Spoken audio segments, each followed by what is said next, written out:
skills from them, but most of them is, medicine, other than gentle parenting. I'm working on that right now with 6 children, recently divorced type of thing. I'm doing what I can do on my inside of my home, but still, the resources are limited. Other than that I know of, going to the therapist, and they say, oh, she needs this. We're gonna up her dose. So we're gonna give her this medicine. We're gonna get okay. I need some. If y'all know some resources, let me know so that I can be a better mom. So my daughter don't have to heal from me. And sister, how old is your daughter? My daughter is 10. 10, and it's okay to seek out. I know here in the Little Rock area there are social workers that have behavioral specialists specialized when it becomes specifically for treating those with developmental disorders such as autism. And I would even say even in my training in the specialties I seek out, autism is not one that you're just giving just a knowledge base of skills, so that does require extra set of skills when teaching her just the basic, to achieve her baseline as far as behavior norms and how to self-regulate and how to control or recognize her emotions and then control those emotions. So not even just additional for you, but putting her with the correct resources that they're educating and shaping new behaviors for her so that she can have an opportunity to go to school and have a good opportunity. One thing we don't want, what I'm hearing, I don't want school systems are quickly instances to label children as a behavioral problem or as problematic, but it just sounds like the medication route being there is not a hardship if that's a need for her at 10. But at the same sense, we should also make sure that we're giving her the opportunity to develop in regulating on her own. So I would even say, what resources are connected, be that voice and say, okay, what's additional? Like, can you connect me? Can you refer me to someone who's more specialized in treating those who are diagnosed with autism, since she does definitely have the diagnosis at this junction. So I would even say seek out, be that voice to say, okay, I need something more than this. And I would also say, scan our QR code, that way we can get your information. And at another event, one of the other events we spoke with a company that helps refer people to different resources that assist you specifically at your needs base at that, at that time, because everybody's different. But they have different resources, so you can go a more holistic route, and things like that, because I know you don't want to over medicate her or anything like that. And then we have our guy back here, he probably can help me. I'll speak on it briefly. So my wife is opening up a micro school in Wrightsville, and it's something that with the affirmative action team that Sarah Huckabee started. So each child can get access to $5,000 to $10,000 in a scholarship, and you can send them to any school, public or private school, that would take that funding or voucher. So my wife is going to put together a school at our church starting in August, and her son is 10 years old. He went back for his evaluation for autism. Through herbal supplementation and through meditation, he no longer has autism. So they don't know what to say. They just label him as emotional, whatever, some type of behavior issue. But it's not. So you can. In so many ways you can cure autism. Verbal and stuff like that. So we can help you with a few other things by having more outreach programs like this and utilizing the stuff that God has given us so we can get our part. And I just wanted to add from just a little bit of experience of working with kids with autism, just some of the tools that was instilled in us while working in that field. It's definitely kind of bridged with trauma-informed care meeting than where they are. Children with autism really loves routine, so if you're able to keep the routine, that's awesome. Of course, life still happens, but it's also about their interest. Whenever they're interested in something, that is usually used for positive reinforcement, and that can help you get to the things that you want to be able to do. So look into positive reinforcement and kind of pay attention to the things that she's really interested in, that she'll want to work for, but don't do it so much where she, is going to burn out on it type thing, but to be able to kind of modify some of those behaviors and those changes. So just try to get like a loose routine thing that you can do as well. But, they do have a lot of different clinics that's around, like AIM clinics, and, some of their, you can see some of their resources as well on their websites and things of that nature to kind of know what kind of go to, and like if there's different, it's different things, different spectrums. So it's all individualized, honestly, because no kid with autism or any person is the same. So just being more in tune with your daughter herself and just finding out what works for her, which is gonna happen through trial and error. And sometimes, it's okay to let them know, listen, I don't think she's ready for that medication, cause they're gonna, They're gonna push you. that's money. Yeah. So if it's a quick fix, a lot of times they give you a quick fix. You know what? I'm gonna give you I'm gonna hire a dose. How about that?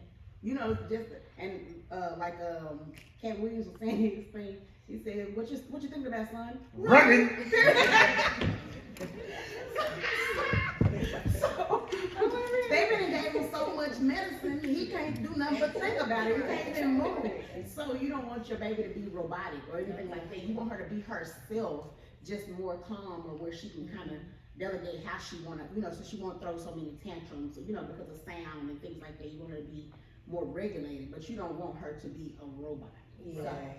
So, make sure, be sure to sometimes just tell them, okay, let's not hire her dose right now, or That's no, what- maybe she don't need that right The now. advocacy part of it. Yeah. Then knowing that your voice, you have power in your voice, like your voice means something to speak up and speak out about that, because they're gonna push you regardless. Yeah. And then it's also different tools to like the headphones and things like that, just finding those little things and fidgets that'll help out a lot. But I think Marcus had something to say too, he raised his hand. I just wanna add one more thing. Earlier when I was speaking, I was talking about, we are human beings, but we are children of God, and we vibrate at a certain frequency. So with children with autism, you have the indigo starseed, crystal starseed, and rainbow starseed. Those are things that they're not gonna talk about in the industry because they don't understand. So children with autism, they are vibrating at a certain frequency that the Eurocentric mindset are trying to give them medication to dumb them down to their level of understanding. Tell the truth. You're telling the truth. To interfere with the signal. Tell the truth. To interfere with the signal from God. Yeah. That's what autism really is. It's not a bad thing. It's a certain spectrum and stuff. A lot of, cause I work with autistic children. When I say smart, man, they might not can relate because they be like, Or they not. you ain't talking about what I'm talking about. Yeah. So, but they are very smart. Their IQs are usually really high. Yeah. So, Whatever they know better. right. Yeah, they know. Yeah. Thank you. Yeah. For real. Shit, for example, my daughter, they put her in the ALE classroom, this is before her diagnosis, so she's still there now. I got to talk to them about that, but anyway, she would come home and she would tell me, I don't understand why they got me in here with children who making me mad, and why they don't put me in another room or something, with calm children, cause all these children ain't doing nothing but picking on me. I mean, I'm just telling you, this is how she's talking to me. Yeah. So what you think I'm gonna do? This is what my 10-year-old daughter, and then she shuts down with me, she shuts down with the people at school, or she'll go from 0 to 100 and get in a bunch of fights, which is what's been happening. I mean, so, this is what my daughter telling me. I try to explain this to the school, of course, and well, we just gotta follow the regimen, and right now she gotta stay in there until she tests out, and so I'm just done with the school, so. And you might wanna also look into, I would say, I work at the Little Rock School District. Mhm. And I don't have anything against the district, but they put these children, autistic children, in a room. They don't let them do anything. They're because they're limited for everything. That you can't. They have to play by themselves. Now the room was supposed to be designed to acclimate them to real life, but they don't let them go on field trips. They don't let them learn about real life. To get acclimated to real life, you have to be allowed to. You have to be allowed to see, to be around different atmospheres, so that you can learn.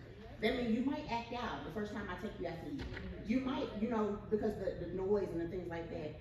But if you don't continuously bring them into rooms like that, like Coffee was saying, allow them to respond, and then they can learn. But if you don't allow them to respond, how can they learn? You keeping them in a room, and then whenever you bring them out, they throw a temper tantrum, then you take them back in the room. They cannot acclimate, they can't learn. So the thing about the Little Rock School District is that's what they do.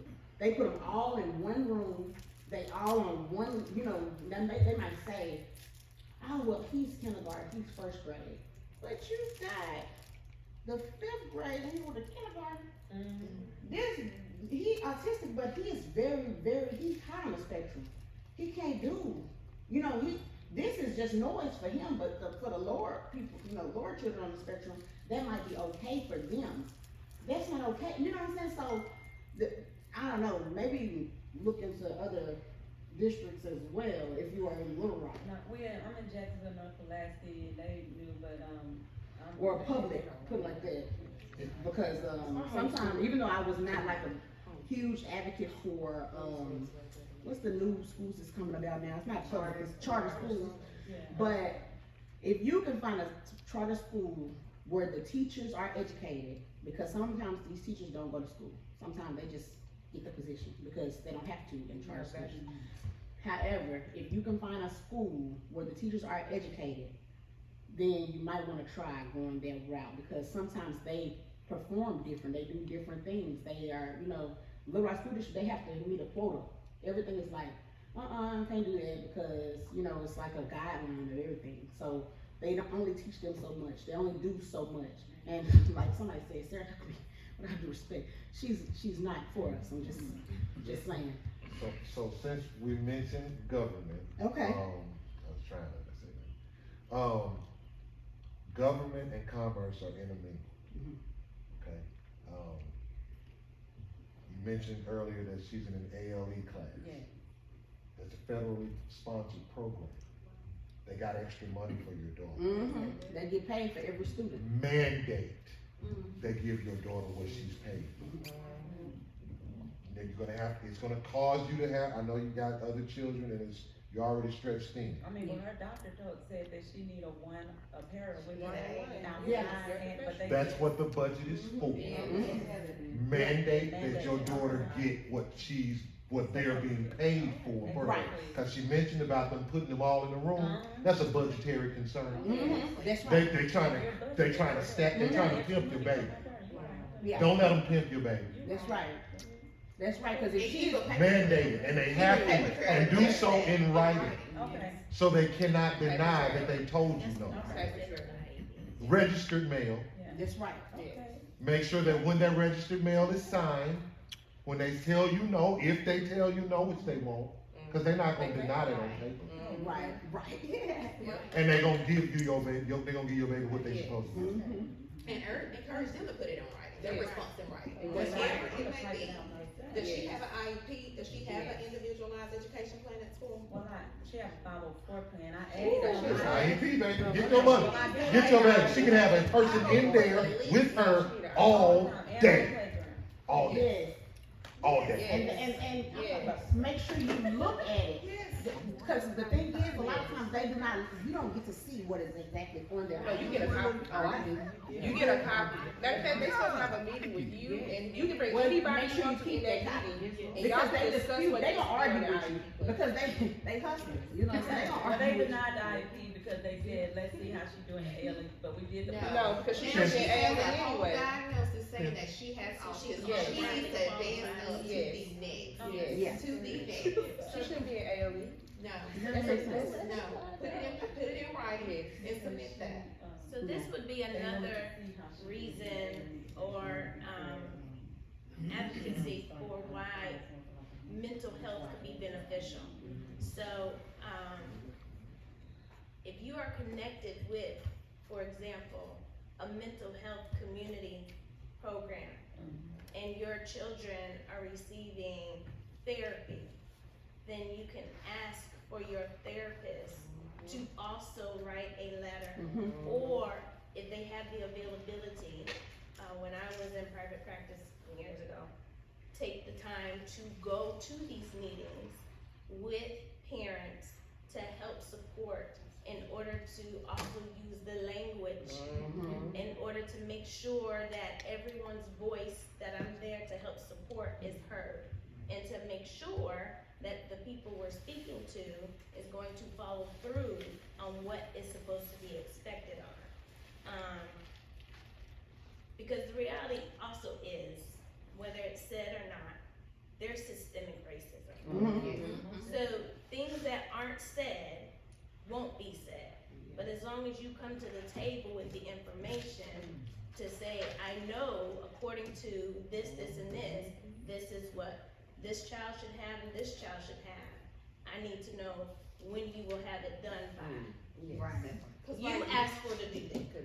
they giving you the bare minimum. Yeah. That's what they Yeah. give you with that 504. Mhm. 504 is not like, For no the autism. IEP is, that's the cream of the Yeah. crop in the That's educational what I really system. am. 504 means all I'm doing is, I wrote this little bit on the paper, and let me be honest with you, all her educators may even not even know that she's on that. That part. And that's what They they should may be. They not gotta know even the know. plan. They need to know. But if she was on that IEP, they all are sitting at this round table, and they all are educated, cause that means she has to have so many minutes of this, so many minutes of that, so many minutes of education, so many minutes of language, of a break that's incorporated to say, she gives me so much work, and we're gonna give her an incentive to kind of help her to reset and encourage her to stay on target. So they're giving her the bare minimum right now. That's what she's receiving. And I get different, like I said, my oldest one with dyslexia, we had those meetings. And for the 504, they acting, so with this daughter, because she's been getting in so many fights and It stuff, doesn't. they're Because treating they her. labeling her behavior, but Yeah. it's not behavior. Yeah. It's a response. Yeah, the behavior is a response. Yeah. But what is, you know what I'm saying? It's not, she's not a bad child. That's not what she goes to school to do. She's not going to school to fight. It is, you put me in a room where people are picking on me and I gotta sit quiet. I can't do In that. essence, she's being triggered, and you put her in a triggering right. environment, you're gonna get a trigger response. So take her out of that environment, That's because right. she shouldn't be there. That's She's right. not acting out. She's being triggered, and they need to remove her. Like, it's bothering me. Like, I need to can I be in the room with you? Period. And you can have Oh, yeah. anyone, so. And you can have anyone. Do not anyone. let them tell you can bring anyone you want to in that meeting with you. This is what I used to do for my families I used to work with. You can bring anyone. They cannot tell you anyone that you need as support. If that's your support, that's who you bring with you. And once they put it in writing that they denying your baby, sue, Yes, yes.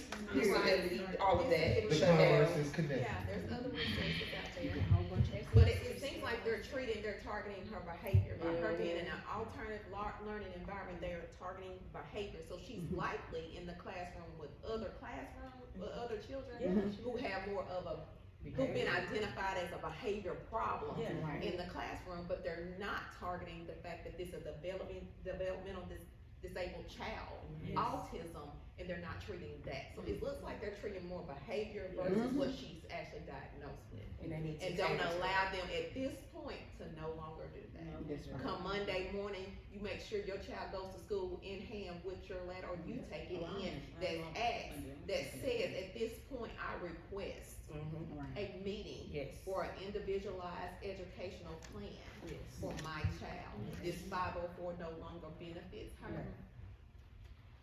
And you make them give you more. Identify your That's it. support system. Yeah. I would encourage that you now be armed with an additional person. Yes. So that you yourself can have a witness. And it's not a witness to maybe put people on guard. When you are dealing with something, you yourself you're dealing with a lot. It's emotionally and mentally, and can be spiritually and physically draining. So to have that additional support means you have an extra set of ears, an extra set of eyes to maybe see and hear the things that you're not able to hear or see in that moment. And so they can help with taking notes, help with giving feedback. And so whether you have a cousin, a sister, or whoever as your backup, if you are connected to a mental health facility or have somebody, then you can have that other mental health support be present too. You don't have to say which one, you can have both be present.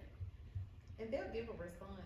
When you put it on paper, I see it all the time, and it's no longer by word of mouth, I promise you, they're gonna handle you differently because you handle them officially differently. Cause they're gonna say, oh, she put it in paper. Oh, she She's knows she's been coming out. speaking to someone. She's Now they been scared. speaking to someone, so now we have to maneuver differently. Or email. I love it, email. Keep Paper your trail, paper trail, paper Just trail. keep your paper trail. And I always say, I want that in writing, that way I can refer to it back later. And they, Okay. Our next question. How can community leaders collaborate with mental health professionals to create a holistic approach to violence prevention? Ooh. Well, I'll start it off. I think it takes being humble. It's education, it's the willingness to network and communicate. And what I mean by that is sometimes many spiritual leaders identify that because their calling was to preach, that they are to be all of everything. And sometimes they don't necessarily have the ability to do the extra part, which is the type of counseling or support. So sometimes it's knowing when to say, I can't do this, but I've connected with this agency or this person. I've connected with Kiki, I've connected, with everyone else outside of me so that I can make sure that the people that I'm working with get the support that they need. So it's being humble enough, I think, to just, I know, because I think they know sometimes, most leaders know what's out here, but it's the willingness to share. Right. Some people are stingy. Right. I'm not stingy. There's enough people out here that have the ability to connect with others on different levels, as it was mentioned earlier. And we have to be willing to know, I can't do it all. None of us could do it all. It takes all of us and more to be able to work with a community. That means different people, different personalities, different experiences, different exposures in life, so. And even in this sister's situation with her daughter, and that would have been a good example of the systems that you're already connected to, those systems even stepping out to say, we can still be that support, but we want to refer her to this additional support. And I think that's a big thing. A lot of the time, systems are treating one component of an individual when we need to treat the whole person. How can I attend to someone's mental health needs if they are barely meeting their basic needs? Do you think they give anything to my conversation regarding depression? Let's set you up a behavior plan that you are being active today and your electricity is about to be turned off. You have instability of housing, you have deprivation of needs, period.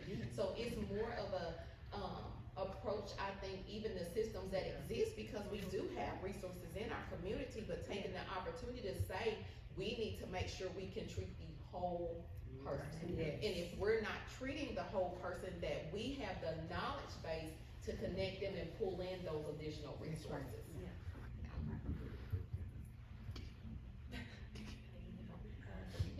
I'm just trying to get myself together. But yeah, it's the same thing with what everyone said, collaborating, coming together, learning different resources, learning the things that's out here to be able to help people like that, like she needs the help. We see how everyone pitched in, it's like a puzzle, the pieces, and their pieces are missing.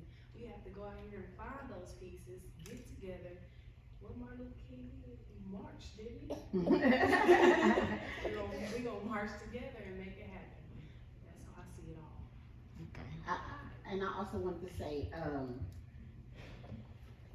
a lot of times if we are doing exactly what they're saying, we're coming together as a unit, we're uniting, we're all communicating together, and we're able to refer these different people to different places to help them with different things that they need, then we can prevent a crime from ever occurring. We can, this is preventative.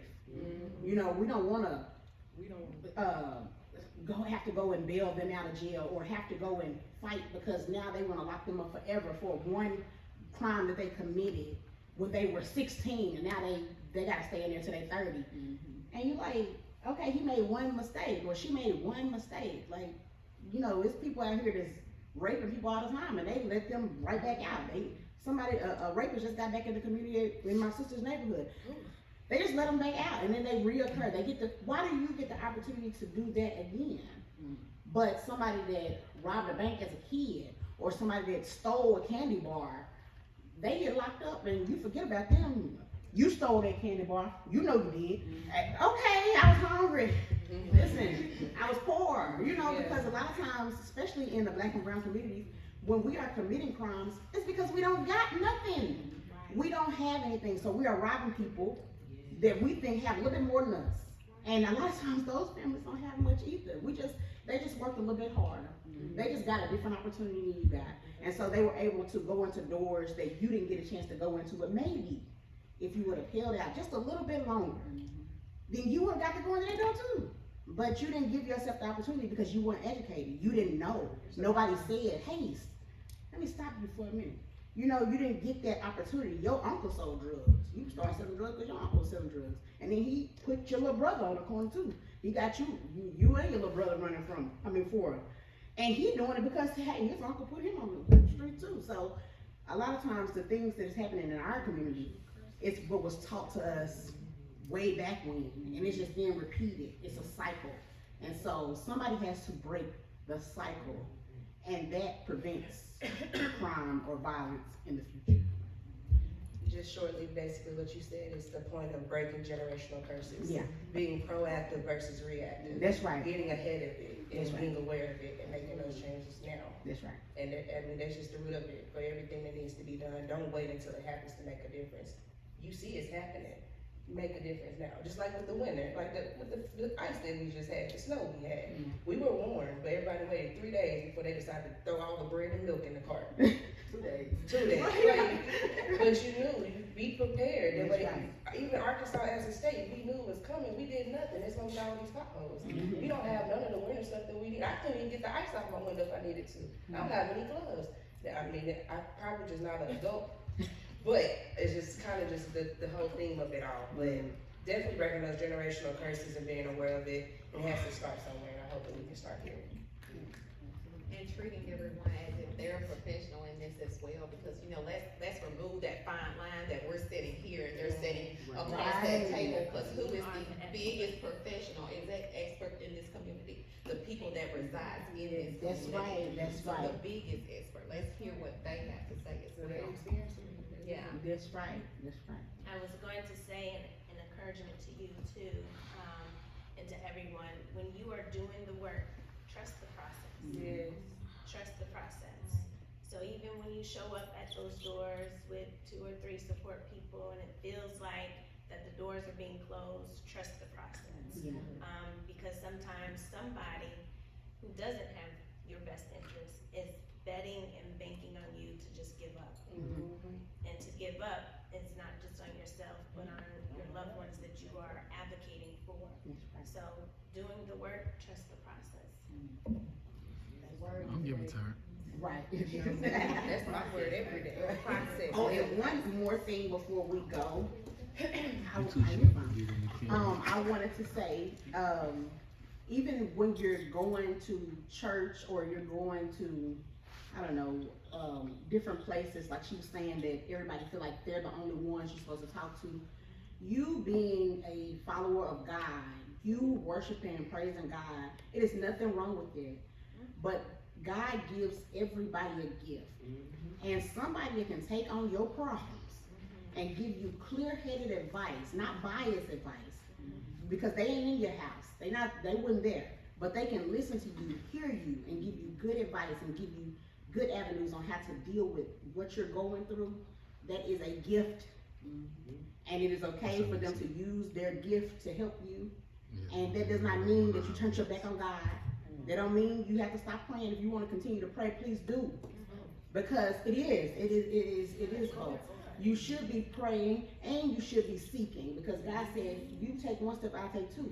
He gonna introduce you to somebody. You know what I'm saying? And when he opened that door for you, that person gonna be able to speak to you, and you're gonna be able to hear that person more than you could hear another person.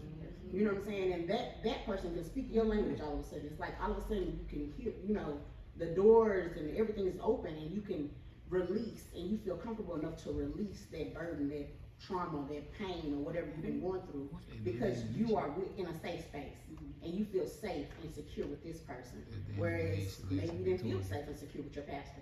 Not saying that he was wrong, or he meant you any harm or anything. But maybe you felt like you just didn't wanna talk to him. And you didn't know why, but that's just not what you want to do, so you felt more comfortable talking to this person. Never feel bad about picking and choosing who you allow in your space.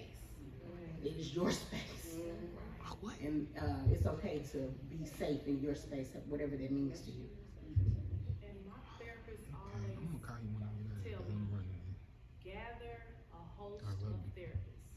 Don't just go to one person, because what this one person may say, I might not get it. This person say this, I might start to get it. That third person gonna tell everything to me, it's gonna all come together. I'm getting from each of you, but if you don't reach, you're not reaching me.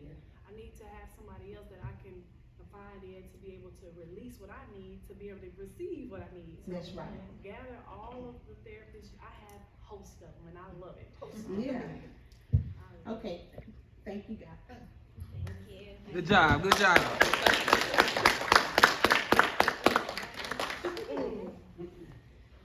That was,